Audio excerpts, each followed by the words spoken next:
Gusto mo mag-sandwich siya? Okay ka lang. Gusto niya daw mag-floor rider. Mm. Sabi ko pwede naman siya mag-floor rider. Kasi alam niya lang. Tsaka kung ano. O ganon, ganon, ganon.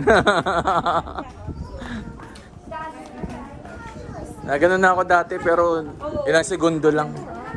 Tapos si dati sakit katawan niya. Oo. Kasi masakit tanak yung tubig. Yung pressure. Oo, yung pressure.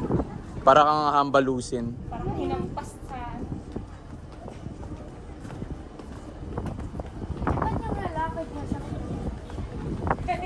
siyempre hindi niya papahalat ang sakit.